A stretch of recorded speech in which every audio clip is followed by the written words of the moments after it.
자, 오늘 말씀을 우리가 같이 나누게 되는데요. 5월 우리 마지막 주일 15장 누가복음 15장 초반부를 조금 다뤘습니다. 근데 그때 마지막 주일 여러분 어렴풋하게 기억나시나요? 그때 제가 무슨 말씀을 드렸냐면 잃은 양을 찾은 목자의 비유, 또 잃은 드라크마를 찾은 여인의 비유를 말씀드렸습니다. 이 두 가지 비유의 핵심은 뭡니까? 핵심은 잃어버린 죄인을 끝까지 찾으시는 하나님의 사랑, 그게 핵심이에요.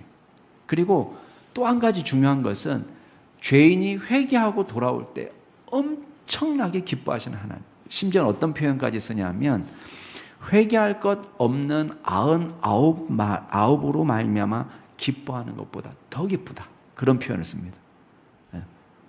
이거는 숫자의 문제가 아니에요. 99대 1 이런 문제가 아니라 이 한 영혼은 어떤 영혼이냐? 대체 불가능한 영혼이에요. 대체 불가능. 누구로도 대체 불가능해요. 아무리 교회에 많은 사람이 모여 있어도 하나님은 이 사람이 회개하고 돌아올 때 그걸 기뻐하신다. 여러분, 우리는 양적인 것을 중요하게 생각하는 사회에 살고 있습니다. 다 크고 넓고 많고 세고 다 이런 거를 우리가 좋아합니다. 그런데 하나님께서는 많고 크고가 아니라 이 한 영혼에 집중하신다. 그래서 한 영혼을 보시는.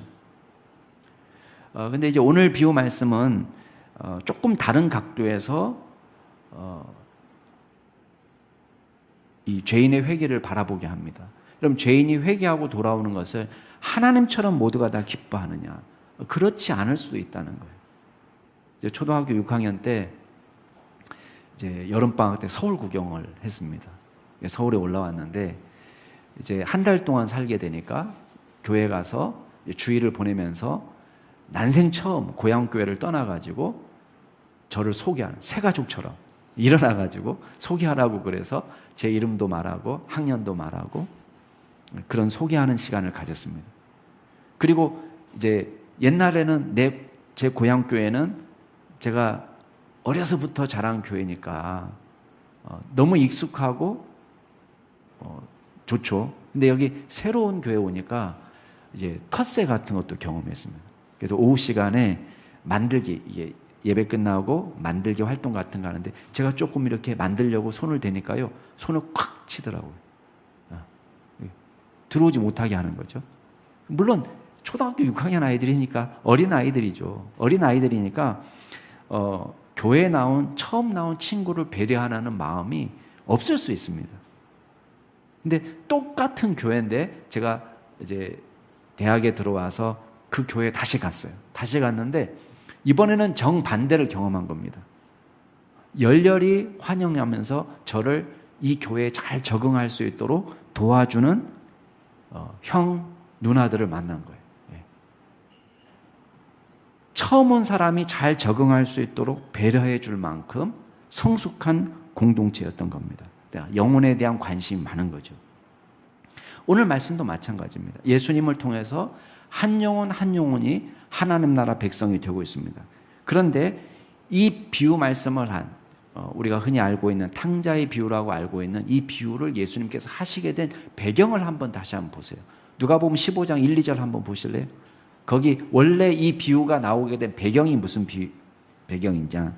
자, 누가복음 15장 1절 2절 같이 한번 읽어보겠습니다. 시작. 모든 세리와 죄인들이 말씀을 들으러 가까이 나아오니 바리새인이 서기관들이 수기관 걸 이르되 이 사람이 죄인을 영접하고 음식을 같이 먹는다 하더라. 자, 예수님이 한 영혼 한 영혼 하나님 나라로 나오는, 예수님의 말씀에 반응하는 이 죄인들을 불러 모아서 이들과 같이 어울리시고 이들과 같이 식사도 하시고, 이거를 바리새인과 서기관들이 이해할 수가 없는 것입니다. 여러분, 우리는 어떤 영혼을 바라볼 때 색안경을 끼고 바라봅니다. 야, 저런 말투를 가진 사람은 다 저래. 저 직업을 가진 사람은 다 저래. 저 정당을 지지하는 사람은 다 저래.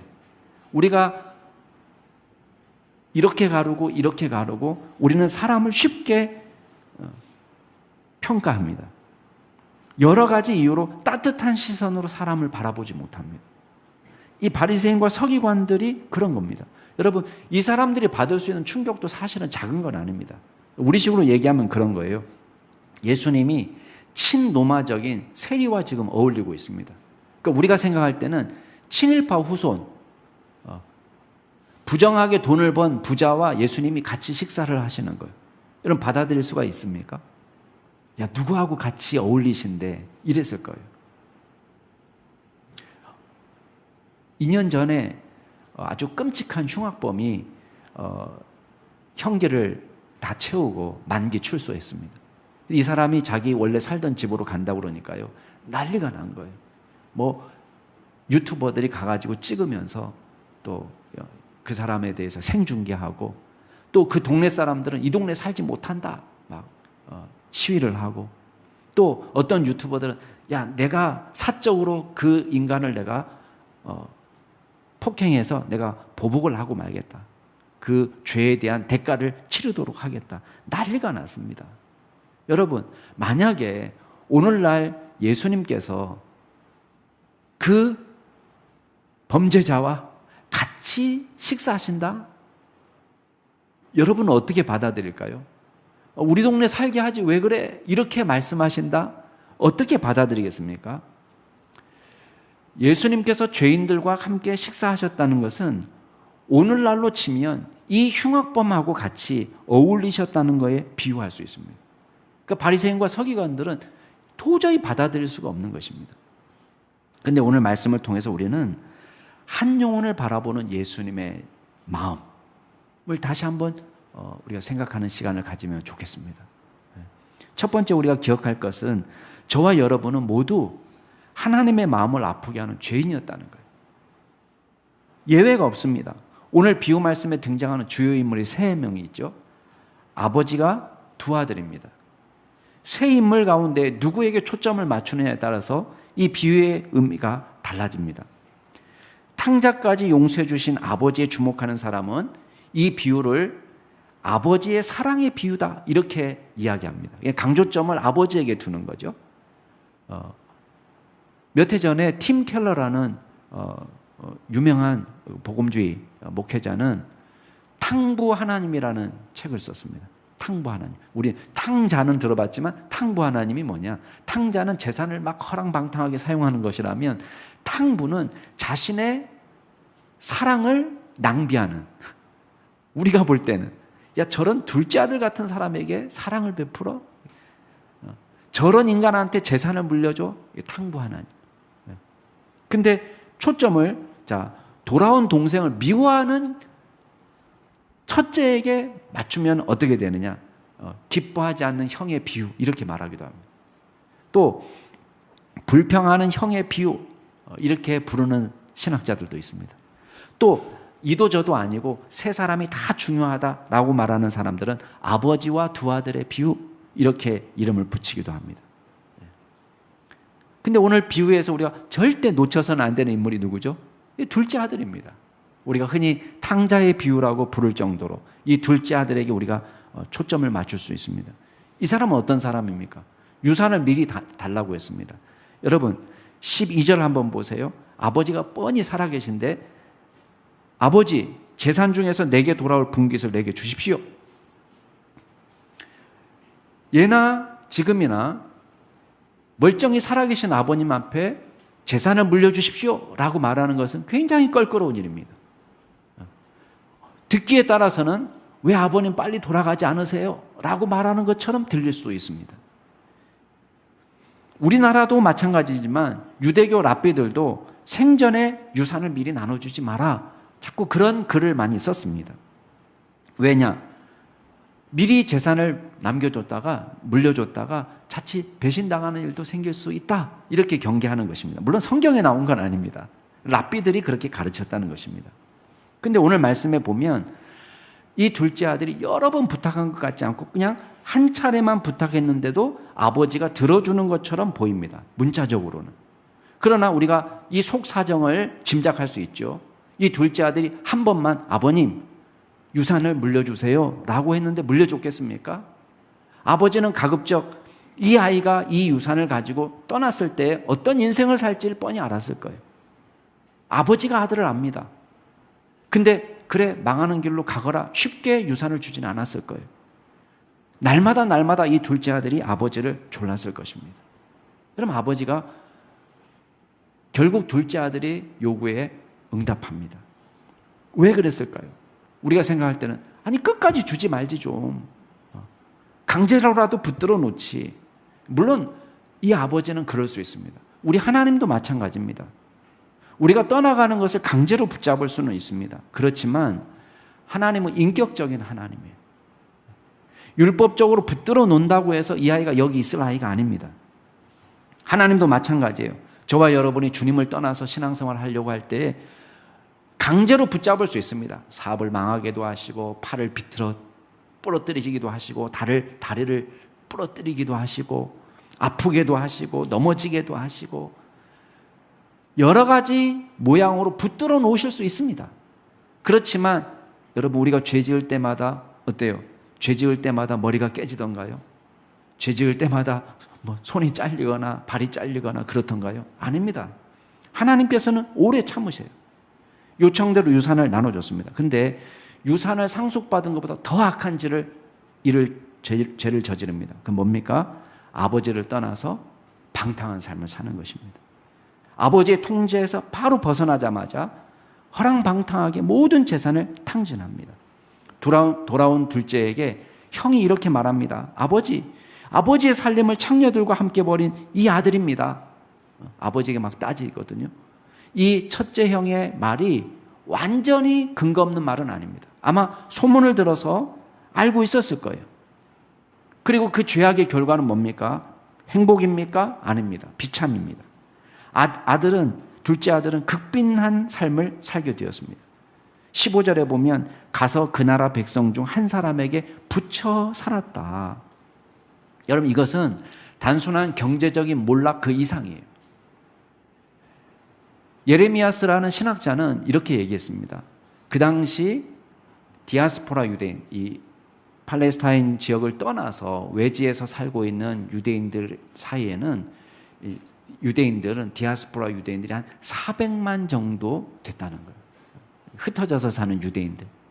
그리고 다른 최갑종 씨라는 신학자는 아예 이 유대인들이 서로 상부상조 도울 수 있는 이 커뮤니티가 형성되어 있다는 거예요. 우리가 미국에 이민을 가면은 미국 생활에 잘 정착할 수 있도록 한인 사회가 있는 것처럼 유대인들이 가는 곳마다 이 사람들이 잘 정착할 수 있도록 어려운 일을 당하면 서로 돕고 살 수 있도록 커뮤니티가 형성되어 있다는 거예요.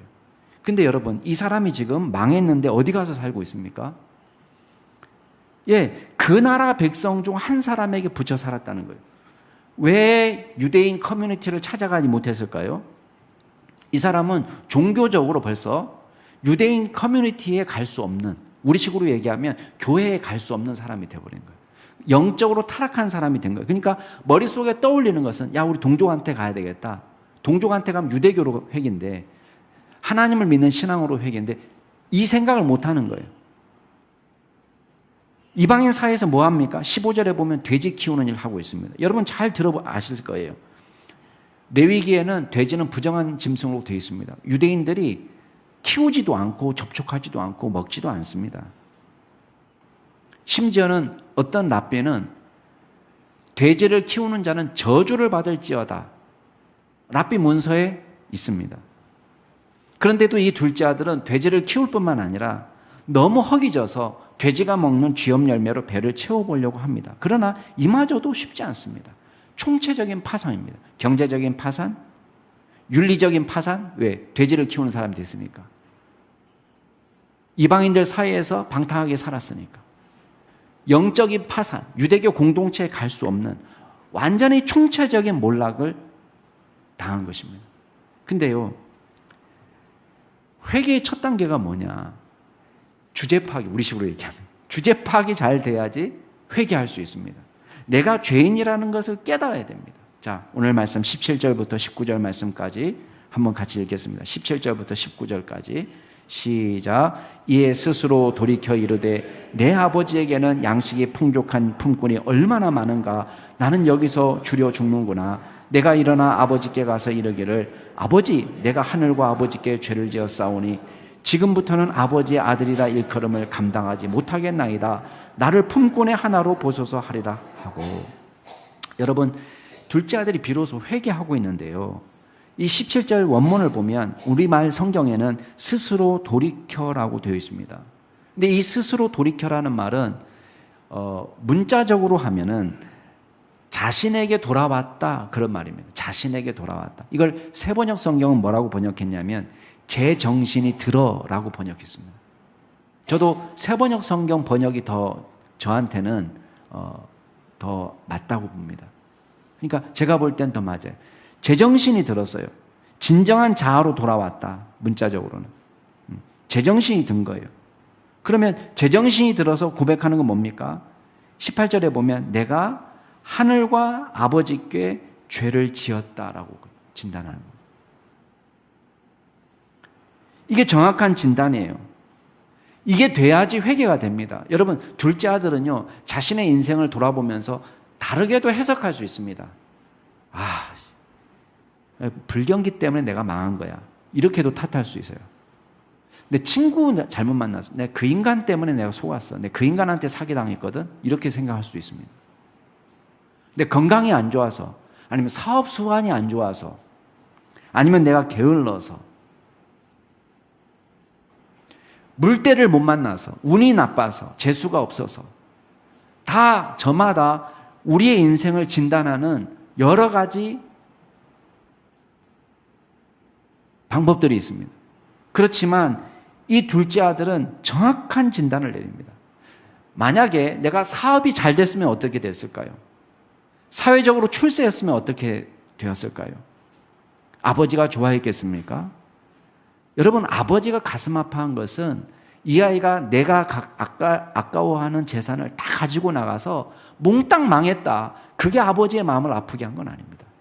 그럼 돈이라는 것은 있을 수도 있고 없을 수도 있는 것입니다. 이 둘째가 철이 없어서 나가가지고 몽땅 망해서 내 재산을 다 말아먹었구나, 이게 아버지의 마음을 아프게 하는 게 아니에요. 아버지의 마음을 아프게 하는 것은 이 둘째 아들이 아버지를 떠난 거예요. 둘째 아들과 관계가 단절된 것입니다. 아마 이 둘째 아들이 나가가지고 국회의원이 되거나 아니면 사업에 성공했다고 하더라도 아버지에게는 기쁨이 아니에요. 아버지에게 돌아오는 게 기쁨이 되는 것입니다. 여러분, 두 번째, 그래서 우리가 기억할 게 있습니다. 여러분, 하나님께서는 저와 여러분의 회개를 가장 기뻐하신다는 거예요. 우리의 사회적 성공을 기뻐하는 게 아닙니다. 우리가 돈 많은 부자가 되는 것을 기뻐하는 것이 아닙니다. 저와 여러분이 회개하고 주님께 돌아오는 것, 이게 하나님을 가장 기쁘게 하는 것입니다. 여러분, 죄를 짓는 것은 나쁜 일입니다. 그러나 죄를 짓는 것보다 더 나쁜 일이 있습니다. 그게 뭡니까? 회개하지 않는 것. 그게 더 나쁜 거예요. 죄를 지을 수 있어요. 사람이 실수할 수 있죠. 넘어질 수도 있습니다. 그렇지만 그것보다 더 나쁜 게 뭐냐? 회개하지 않는 것입니다. 근데 오늘 말씀에 보면 누구든지 회개하면 하나님께서 기쁘게 맞아주신다는 걸 보여줍니다.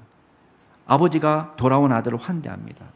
여러분, 아들은 어떤 상태입니까? 헐벗었습니다. 누추합니다. 냄새납니다. 파산했습니다. 먹을 것이 없어서 바짝 말랐습니다. 처음에 윤기 나게 집에서 나갈 땐 좋은 옷을 갈아입고 정말 모든 유산을 현금화해가지고 정말 기름이 번질번질하면서 나갔던 그 모습과는 전혀 다른, 바짝 마르고 누더기를 걸치고 정말 뼈만 가죽만 남은 그런 상태로 돌아옵니다. 근데 여러분 보세요. 아버지가 멀리서 발견하고 어떻게 합니까?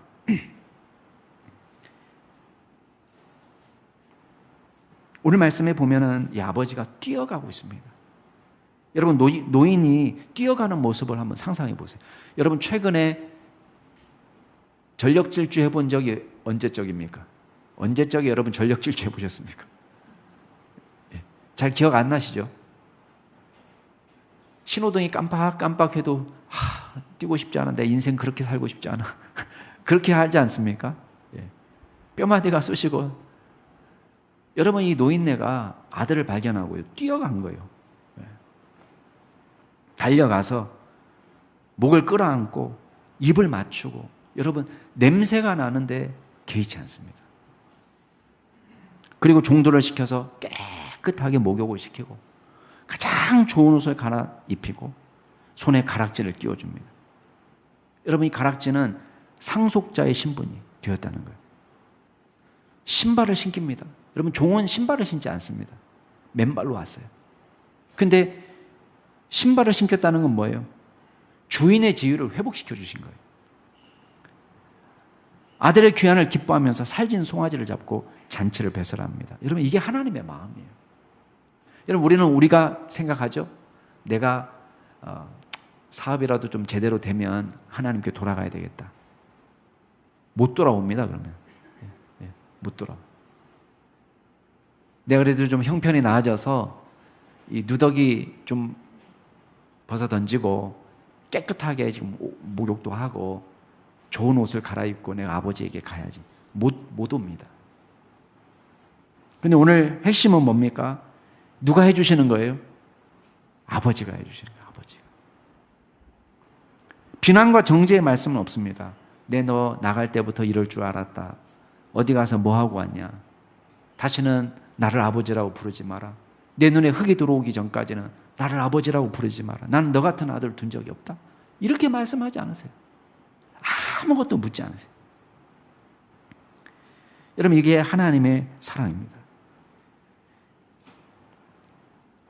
진심으로 회개하는 우리를 추궁하지 않으십니다. 죄를 묻지 않습니다. 얼마나 하나님을 욕되게 살았는지, 얼마나 반기독교적인 삶을 살았는지, 얼마나 교회를 욕하면서 살았는지, 얼마나 복음에 반하는 삶을 살았는지, 얼마나 무자비하고 사랑 없는 삶을 살았는지, 얼마나 부도덕한지, 얼마나 형식적인 신앙생활을 했는지 묻지 않으십니다. 우리의 죄가 주홍같이 붉어도 눈과 같이 희게 되고 진홍같이 붉어도 양털같이 희게 한다. 하나님께서는 진실로 회개하는 자를 용서해 주십니다. 여러분, 요한일서 1장 9절에 뭐라고 말씀하고 있습니까? 만일 우리가 우리 죄를 자백하면 그는 미쁘시고 의로우사 우리 죄를 사하시며 우리를 모든 불의에서 깨끗하게 하실 것이요. 여러분, 모든 불의라는 것은 무엇입니까? 말할 수 없는 모든 죄. 근데 여기에서 마치 죄가 없었던 사람처럼 흔적도 없이 깨끗이 씻어주신다고 말씀하고 있는 것입니다. 무엇 때문입니까? 우리가 선한 옷을 갈아입었기 때문입니까? 스스로 목욕을 하고 왔기 때문입니까? 아니면 충난 재산을 다시 채워 넣어서 돌아왔기 때문입니까? 무엇 때문입니까? 아무것도 없어요. 오직 조상이 물려준 헛된 행실에서 대속함을 받은 것은 음도 아니고 금도 아니고 오직 흠없는 점없는 어린 양 같은 그리스도의 보배로운 피로 된 것이라. 여러분, 저와 여러분이 지금 죽어도 천국을 확신할 수 있는 이유가 어디에 있습니까? 우리가 선행으로 보답했기 때문입니까? 이 둘째 아들이 유산으로 상속받은 모든 것을 다 갚아서 아들의 지위를 얻었습니까? 그것도 아닙니다. 그럴 능력도 없습니다. 그저 집으로 돌아와서 아버지의 사업을 도울 수는 있습니다. 일할 수는 있습니다. 형처럼 밭에 나가서 일할 수는 있습니다. 그러나 그것으로 용서받은 것입니까? 그런 게 아닙니다. 여러분, 저와 여러분이 목사도 되고 선교사도 되고 뭐 별걸 다 해서 하나님의 은혜를 조금 갚은다고 노력할 수 있을지 모르겠습니다. 그러나 그걸로 구원받는 게 아닙니다.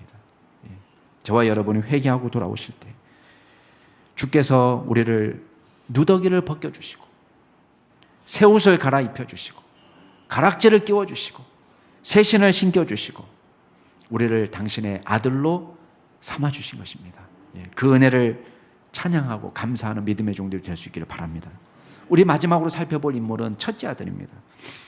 아버지 곁에 있지만 아버지의 사랑을 모르는, 둘째 아들 못지않게 죄인이지만 회개를 모르는, 자신의 죄도 모르는, 은혜도 모르는, 감사도 모르는, 사랑도 모르는 그런 연약한 사람입니다. 그는 밭에서 돌아오다가 풍악 소리를 들었습니다. 사람들이 모여서 춤추는 소리 같고 노래 부르는 소리 같습니다. 한 종을 불러서 물어봅니다.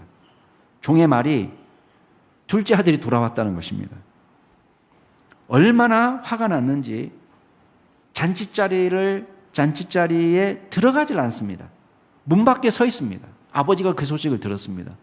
밖으로 나왔습니다. 얘야, 같이 가자. 권하지만 들어가지 않습니다. 아버지께 따집니다. 아버님, 제가 오랫동안 아버지를 떠나지 않고 순종했습니다. 근데 송아지는 고사하고 염소 새끼 한 마리라도 잡아서 잔치를 벌여주신 적이 있습니까? 근데 어찌 이렇게 방탕하게 살다 돌아온 둘째 아들을 위해서 송아지를 잡습니까? 섭섭합니다. 그렇게 얘기를 하는 거예요. 아버지가 다릅니다. 야, 너하고 나하고는 항상 같이 있었잖아. 내게 네 거였잖아. 그렇지만 내 동생은 죽었다가 살아났다. 잃었다가 다시 찾은 것이다. 야, 우리가 즐거워하고 기뻐하는 것이 당연하지 않냐? 여러분, 이 첫째 아들은 누구를 닮은 것 같습니까? 우리 지난 5월 마지막 주에 봤던 두 가지 비유, 잃은 양을 찾으시는 목자의 비유, 또 잃은 드라크마를 찾은 여인의 비유는요, 사실 하나님의 사랑을 보여준 거예요. 근데 이 세 번째 비유는 누구를 겨냥하고 있냐면 바리새인과 서기관들의 마음을 겨냥하고 있습니다. 여러분, 죄인이 회개하고 돌아오는데 하늘에서는 잔치가 벌어졌는데 하나님의 마음은 기쁜데 아버지의 마음은 너무 기쁜데 이 첫째 아들의 마음은 전혀 기쁘지가 않은 거예요. 왜 그랬을까요? 엄밀히 따지고 들어가면 신앙이 있는가? 이런 의문을 갖게 합니다. 여러분, 이 첫째 아들은 아버지를 섬겼다고 말을 하고 있습니다. 그런데 아버지를 섬긴 게 하나도 기쁜 게 아니에요. 억울한 거예요. 이 아이의 말을 들어보세요. 억울한 거예요. 아버지를 섬긴 게 억울해요. 내가 너무 일찍 내가 둘째 아들처럼 내가 집 나갔어야 되는데 나도 그냥 진탕 놀고 왔어야 되는데 지금 교회 안에 있는 것이 이 사람한테는 버거운 짐인 거예요. 율법적인 신앙이에요. 목사가 된 게 억울하고 주일날 꼬박꼬박 예배 드리는 것이 억울하고 이 사람은요, 신앙이 없는 사람일 수 있습니다.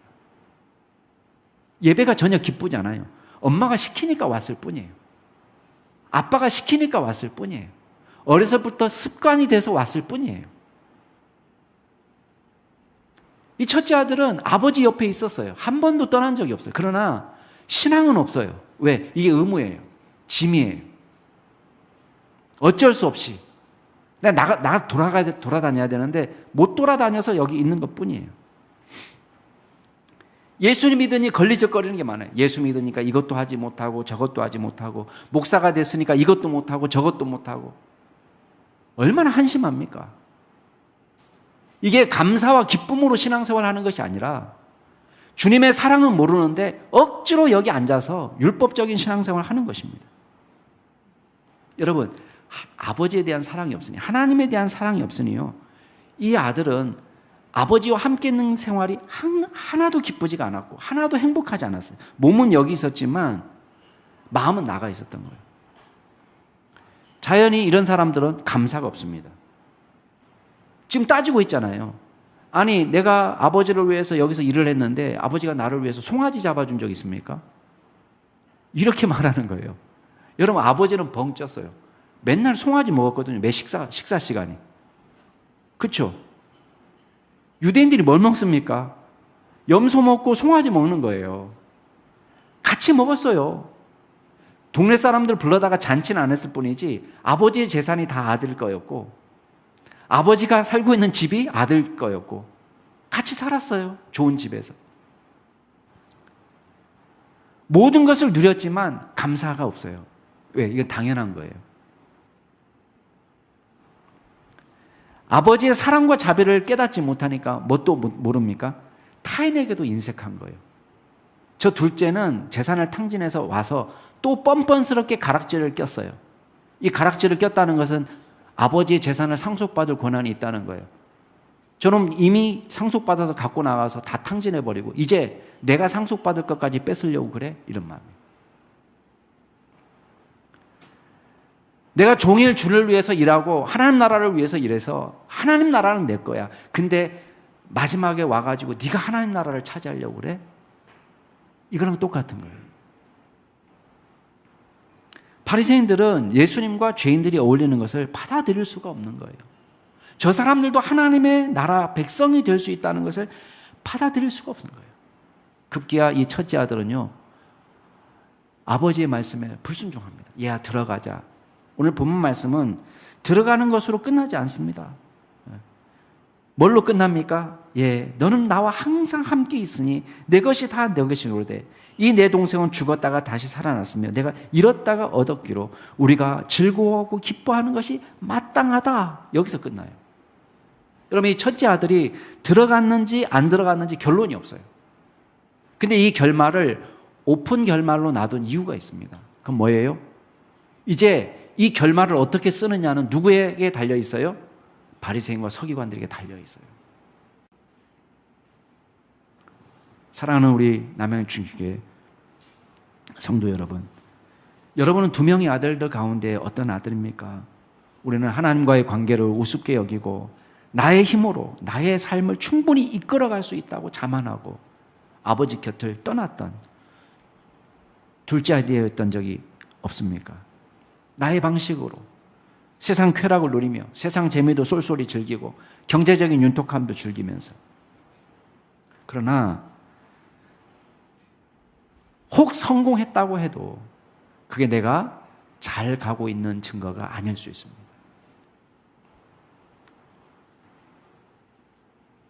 우리가 가장 두려워할 것은 망하는 것이 아닙니다. 창피를 당하는 것이 아닙니다. 우리가 가장 두려워할 것은 아버지를 떠나 사는 것입니다.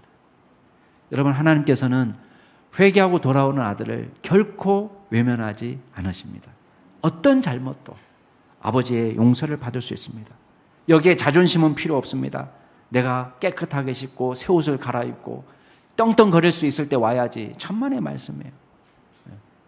주님께서는 우리를 따뜻하게 맞아주시고 냄새나는 우리의 입에 입을 맞추시고 누더기를 벗겨주시고 새 옷을 갈아입히시고 가락지를 끼우시고 새 신을 신고 하나님 나라 백성의 지혜를 회복시켜 주십니다.